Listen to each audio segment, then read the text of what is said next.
So I'm titling this video, Singing for Personal Development. And this is a topic that I am extremely passionate about, and I believe that it can help so many people in a very deep way. And I believe this because singing for personal development has helped me in a very deep way in my life. I always wanted to be a singer ever since I was young. But I grew up with the belief that singing was difficult. You have to be born a great singer, so you can't make any money singing. All these negative beliefs around the use of my voice.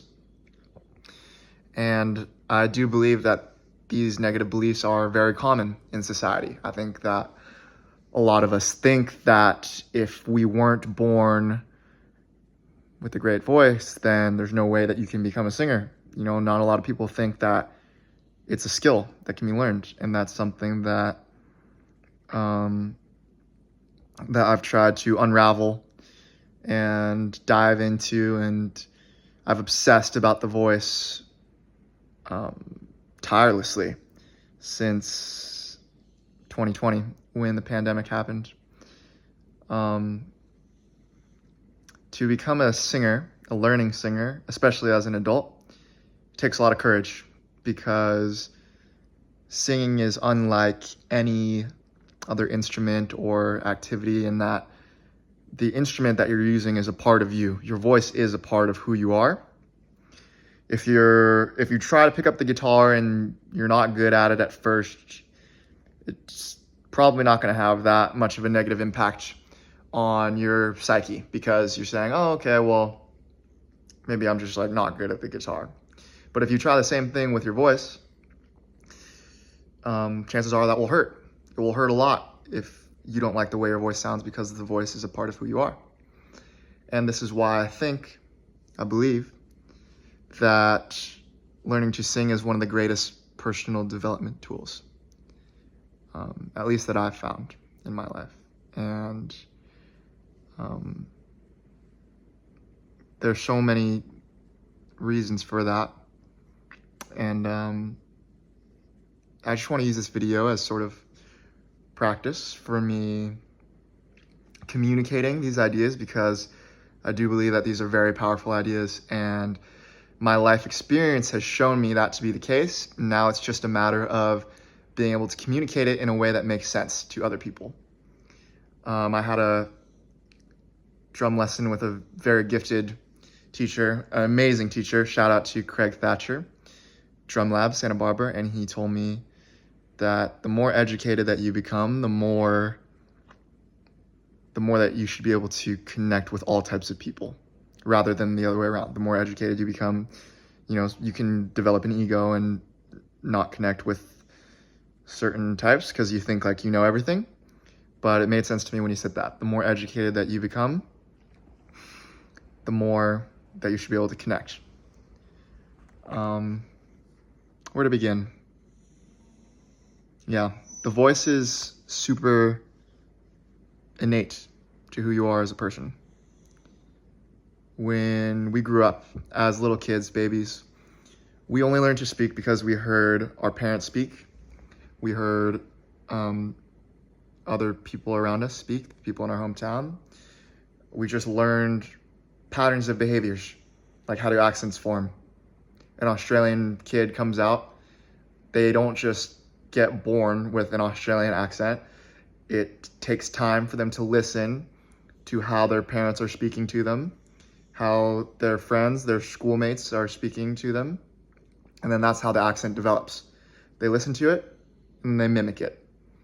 And this has really, really powerful implications, because the other really key part of this to understand is that our beliefs get manifested in the way that we use our voice. And what I mean by that is, I grew up shy. Not necessarily like, I didn't grow up shy, but there were periods in my life when I didn't feel confident and comfortable speaking to other people. I didn't feel confident to always speak what was on my mind, because I had limiting beliefs telling me that my words, my voice didn't have value. So how did that manifest in my life experience? I would either not speak up at all. This is something that I'm still challenged with to this day. It's an ongoing process. Or if I did speak, I would speak very quiet, meek, and then I would compensate and speak too loud, forcefully, aggressively, because I had this deep need, desire to be heard. So it went back and forth. And so these beliefs that were saying my words don't have value, my voice doesn't have value, was manifesting through the way that I was using my voice. And what else do we know about limiting beliefs? Limiting beliefs get passed on from generation to generation to generation to generation. So, if you think back to maybe in ancient times, we were all living in tribes. If you were to come out with an unpopular opinion, that could lead to you getting killed, exiled, basically thrown away from the tribe, and then you would just die. So there was a lot of benefit to not speaking your true opinion, following whatever the leader said, especially if you didn't have the status or if you didn't have the power in that tribe. Your only real option was to not think critically, not think for yourself, and go along with whatever the collective narrative was, unless you felt confident enough to challenge the leader. And so generation after generation after generation after generation, we just have this cycle of human beings scared to speak up, scared to communicate what they feel is true to themselves. And we've seen this in recent history. If we look at politics, COVID, the elections, whatever side of that you're on, you can probably see what I'm saying of how sometimes it's not in people's best interest to speak up and be true to themselves. So when someone decides, I'm going to become a learning singer, for me, it was when I was 20 years old. Strider. That's my dog. He's barking. I decided to become a learning singer when I was 20 years old. And at first I thought the journey was just about, I'm going to learn how to use my voice in different ways. I'm going to learn to sing songs, try to sound nice, try to sound good so people will like my voice, so I'll feel validated. But the journey was much deeper than that. Much, much, much deeper than that. Strider.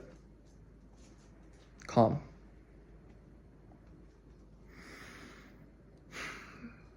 I was yelled at a lot when I was a child. If I talked back, if I disagreed with my parents.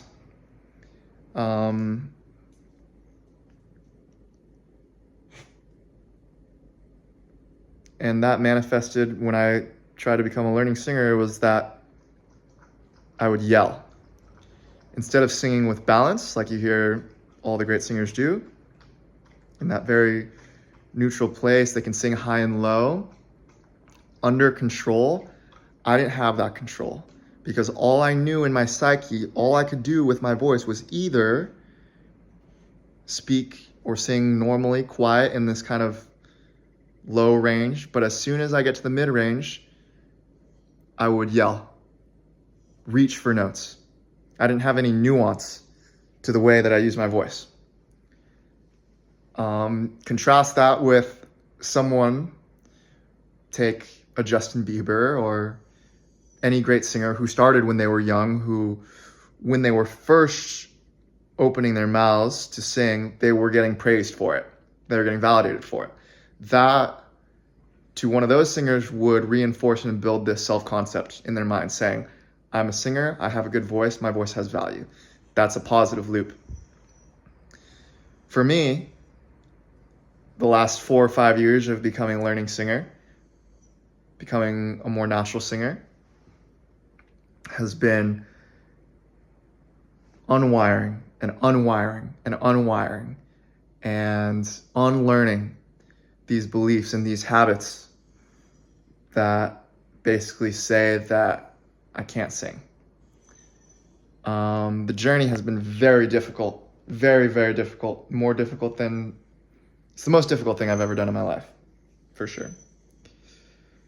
But it's been worth it, because the benefits are that I've been able to confront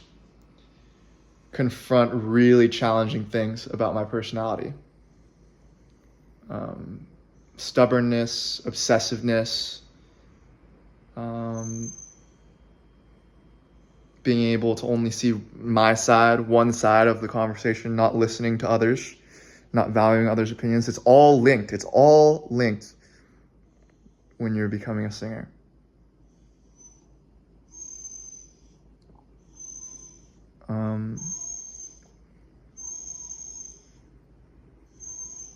The music that you choose to sing matters a lot. The music that you choose to sing impacts your personality deeply. Because when you sing a certain song, the more that you dive into the art, the craft, the more that you have to live the character, the more that you have to live the song that you're practicing or the song that you're performing. One of the most powerful examples that I can think of in my life is when I performed Creep, and I was practicing Creep every single day. I was at music conservatory, and probably for about 10 weeks, the whole entire 10 weeks, because I brought in Creep on the very first day of class. For 10 weeks of the term, every single day, I was singing Creep. And I was living Creep, and I was thinking Creep, and I was thinking, I want this performance to be really good. So I dove more and more and more into that song every single day from an emotional, spiritual, and physical level. Creep is a song about not feeling like you belong. It's a song about always feeling just like an outsider. It's a very sad song. It's a very depressing song. It's a very angsty song. And you can feel that when you listen to it. If you listen to that song one time, you will feel that emotion. Now imagine if instead of listening to it one time, you were singing it every single day for 10 weeks, performing it in front of people, really embodying that character. That took a toll on my psyche. That's something that my teacher said. Shout out Ron. He said that if we're going to do this right, if we're going to perform Creep right, this is going to be the most emotionally taxing 10 weeks of your entire life. And he was absolutely true. He was completely correct, because I can speak from my experience, but I do believe that this is something that a lot of people feel, is that feeling of being a creep, being an outsider, especially for men. I haven't spoken to enough women to really feel like that is the case for them, but I can imagine it's a pretty universal feeling.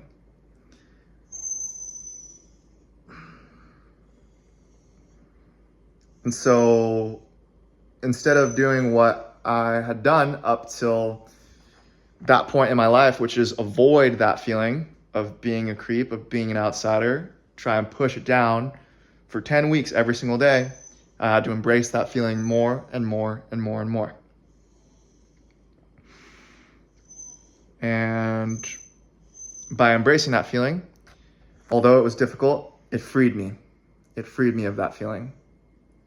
Because every time I stepped on stage and I sang those words, I'm a creep, I'm a weirdo, I don't belong here, I sang those melodies.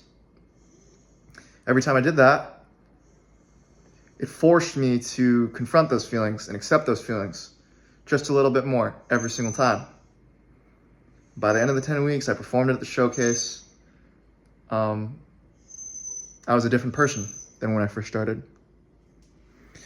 So music is powerful. Music is very powerful when it comes to the emotions that you feel and the self-concept that you walk through life with. Self-concept is everything. Every way that you appear in life, at work, at school, with your family, all your behaviors, all of our behaviors as human beings have to fall in line with how we perceive ourselves. We build our self-concept from a very young age. And it takes work if you want to change that self-concept. Some people have the self-concept that they're wealthy.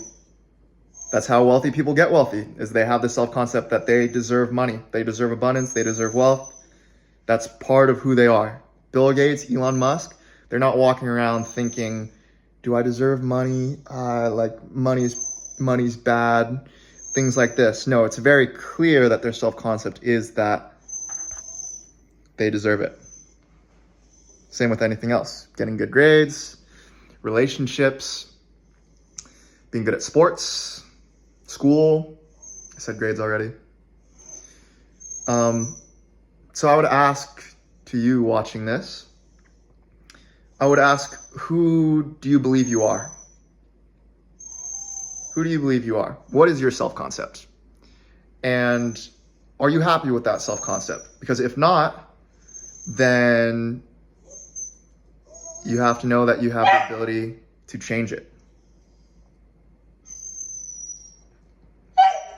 My dog's freaking out. He wants food. Treat? Give me strappers. Treat. Sit. Good boy. If you want to change your self-concept, there's different ways to do this. Try new things. Join a dance class. Pick up that hobby that you always wanted to when you were a kid. Shake it up. Shake up the snow globe. Get out of the rut. Do something new. I believe that one of the most powerful ways to change your self-concept is through singing.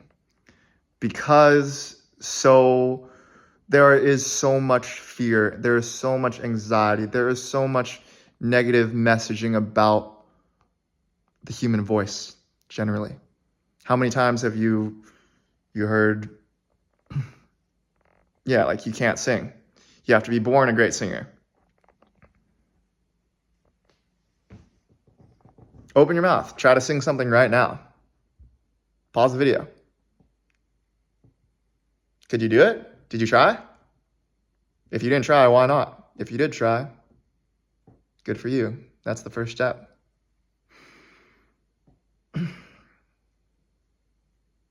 Once you start to embark on this journey and make the decision to become a singer, because it's probably not everyone's path. It's probably not everyone's calling to sing. That's fine.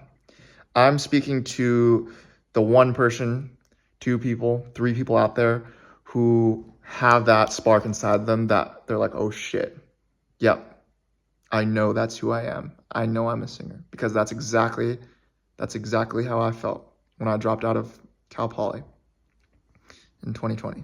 I knew I was a singer. The only problem, once you know that you're a singer, is you're like, wait a minute, I'm 18 years old, 20 years old, 25 years old, 30 years old, 40 years old. No one ever taught me how to sing. How am I supposed to learn to become a singer if nobody ever taught to sing? Especially if you believe that you have to be born with it. If you believe that, that's a rock and a hard place right there.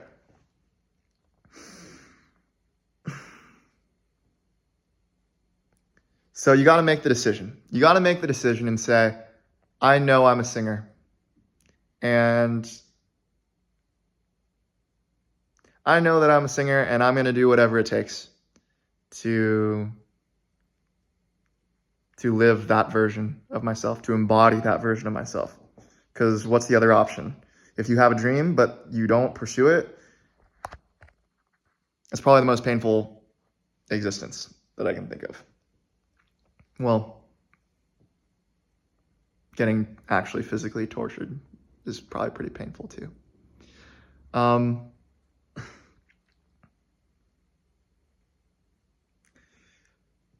you got to start taking lessons, learning, get interested, go on YouTube. That's what I did. Found Tristan Paredes, Carl John Franz, Brett Manning, Seth Riggs. Legends. People, Gregory West. Legends that also had this dream and said, no, you can learn to sing. You can learn to sing. You can. If you want to, you can do it. And then pick songs. Find songs that interest you. Find songs that push you out of your comfort zone. Find songs that take you to different emotional ranges than you're used to. Because in our day-to-day life, we live with 90% the same thoughts that we did the day before, which essentially means 90% the same emotions as the day before. We live the same day over and over and over and over again until we decide to do something new and change our self-concept.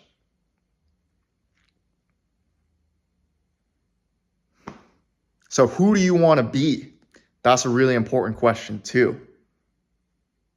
Do you want to be more confident? Do you want to be more powerful? Do you want to be more bold and courageous in your life? Start singing some rock.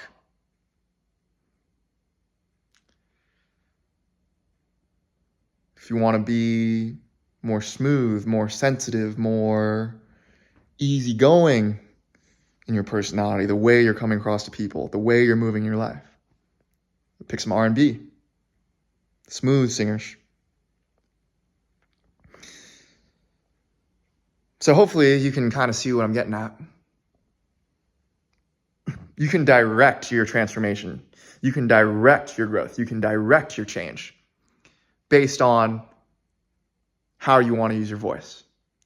Because at the end of the day, yeah, when we walk up to somebody, like they're looking at us, they can see us, they're picking up on our energies, they're picking up on our vibe, if you believe in that. But the first thing that we have the opportunity to really affect somebody, affect someone's opinion of us, the way that we're coming across, is our voice. Imagine you walk up to somebody and you have the ability to paint a picture with your voice. You have the ability to unlock different emotions within yourself and communicate those emotions through your voice. Because if you can sing rock, if you can sing R&B, if you can sing classical, if you can sing country, if you can sing any other genre, I'm not saying that you have to sing every genre, but just imagine that if you could sing every single genre well, that means you can communicate the emotions of those genres well, because singing is communicating. And if you have access to those emotions within yourself, if you can communicate those emotions to other people, then you can take people on an emotional roller coaster. You can make people feel something when you communicate with them. How much of communication is the words that we are actually saying? There's studies that say that's a small percentage, is the words. What's more important than the words is the feeling that we're communicating behind the words. It's not what you say, it's how you say it.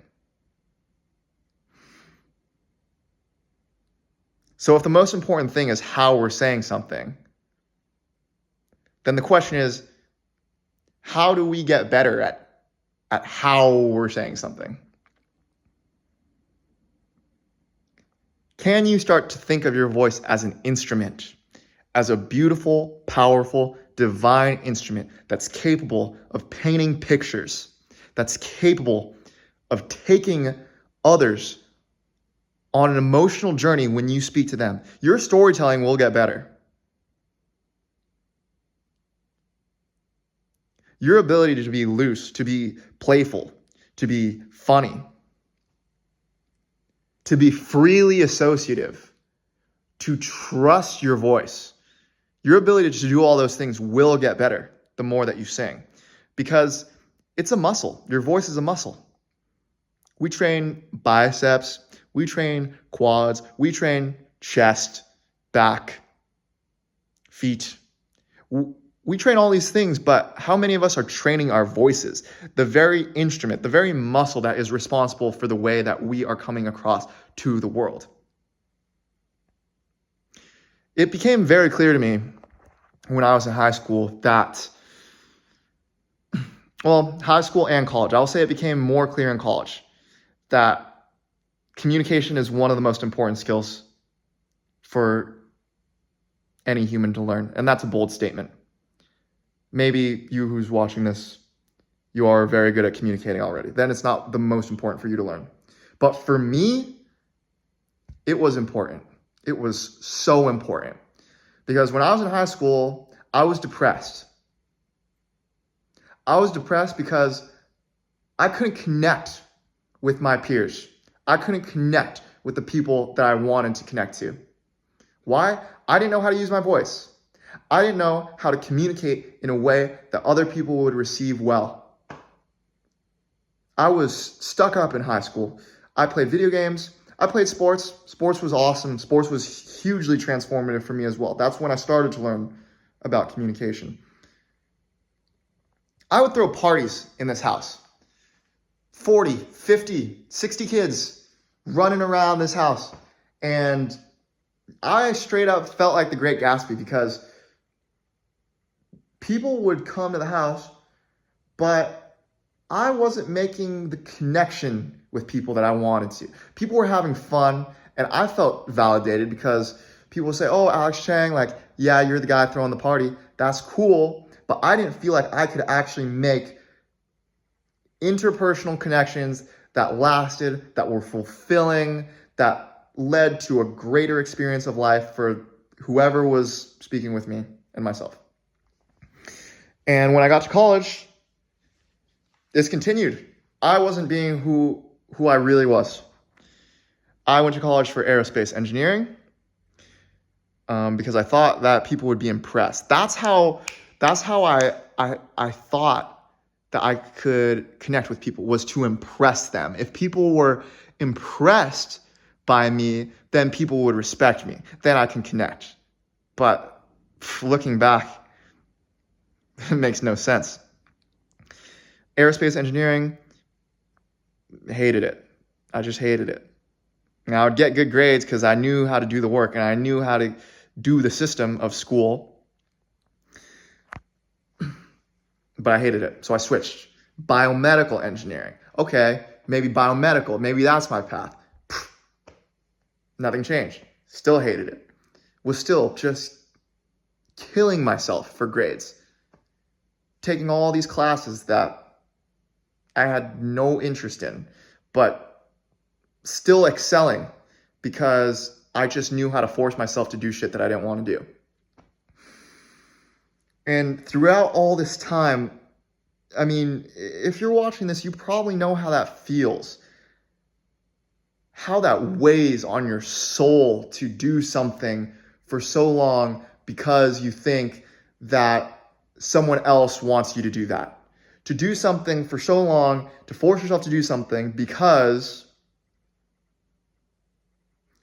you think that it's the right thing to do, not because it's something that you actually want to do, because it's something that your soul wants to do, because it's something that lights you up, that lights you on fire, that makes you want to be alive. It weighs on your soul to force yourself to do something you want to do.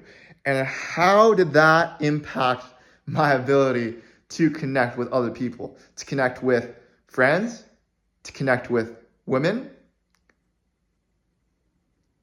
I was dead in the water because my energy coming to people, speaking to people, was that of, I don't like myself. I don't love myself. I don't believe that I have value. That same belief manifesting in all these different sorts of ways. It's the self-concept. Am I the type of person that's following my dreams, that loves what I'm doing, that's happy with myself, that likes to take risks, that's adventurous? That's a different energy when you're speaking to someone than that of, I'm an engineer because I think I'm supposed to, because it's supposed to make money in the future, because I can get a good job. It's a different energy.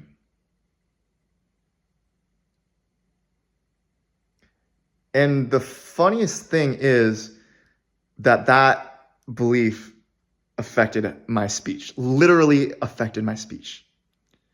I would speak not like myself. If I listen back, very forceful. I don't even want to do it because I'll hurt myself. Very forceful, very stiff, very rigid, I'm a masculine man. I play sports. I'm an engineer. I'm going to make money in the future. I'm going to get a good job. Stuck in a box was the way that I spoke. I didn't have the ability to express myself freely. And now I do, more so. Not all the way. It's a lifelong journey. But that's the gift that singing gave me, because when I dropped out of college and I asked myself, what do I really want to do with my life? Singing. I always wanted to be a singer. Ever since I can remember. As early as I can remember, I've loved singing. Lion King when I was probably 2 years old. Always making funny sounds with my voice, screaming, yelling, until we get that societal conditioning on us that says you got to be quiet in public places, sit still, be quiet in school, use your inside voice. That's the gift that singing gave me, was confronting all of those beliefs. Because when you're learning to sing a certain song, you're like, wait a minute, why can't I hit that note? Why can't I sing it in the way that I want? Why is my voice cracking? Why is my voice breaking at that certain part of the song? Why is it that the harder I try in singing, the worse it gets? Why is it that the more that I force my voice to do something, the worse it gets?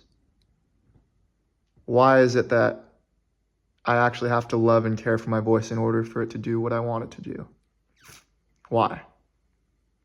And then you follow the trail back to the beginning and you're like, oh wait, that's like how life is.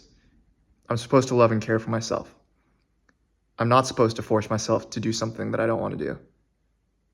I am supposed to be gentle with myself and allow myself to grow at the rate that is right for me.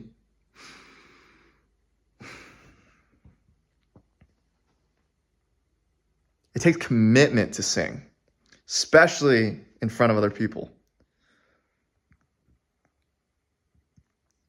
It's like walking a tightrope, performing in front of other people. There's nowhere to hide. The audience can so clearly tell if you're faking it or if you're being real. And you can tell that they can tell because you're looking at them and you're reading every single facial expression. You can tell when they're lighting up. You can tell when they're looking away.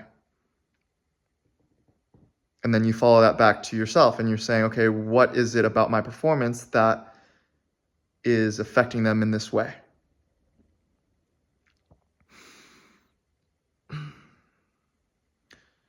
So the point of all this is that singing is just so mental. It's so mental. It's more mental than physical.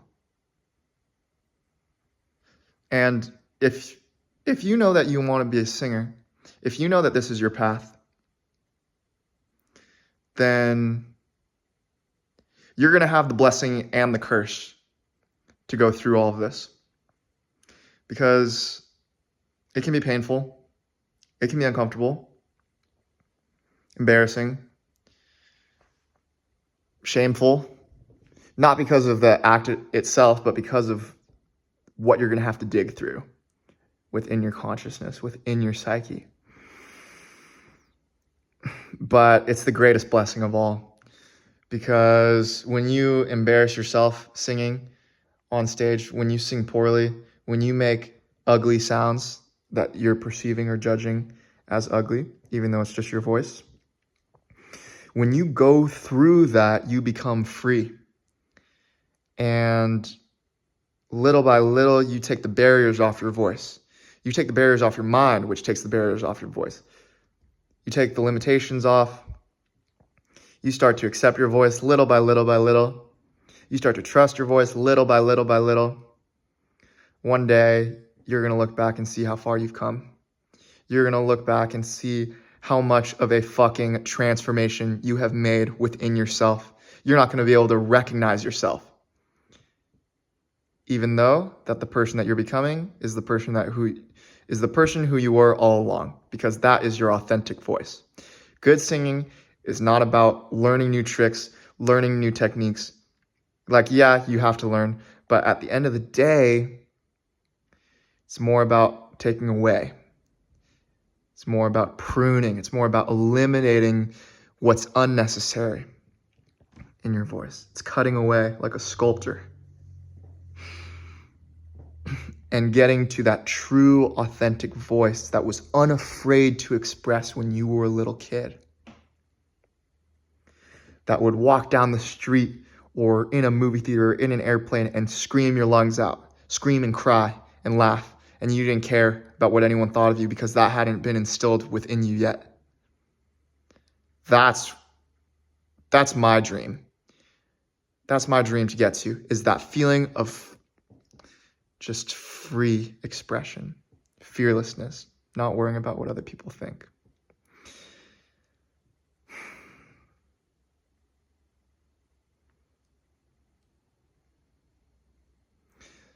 So, for you who's watching this, know that you are not alone.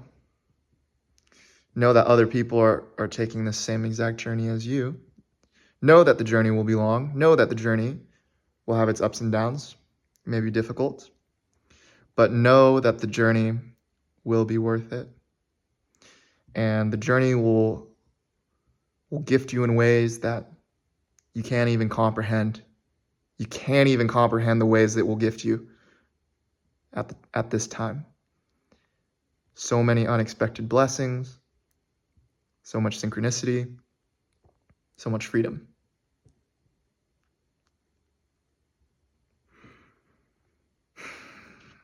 And you're going to make it.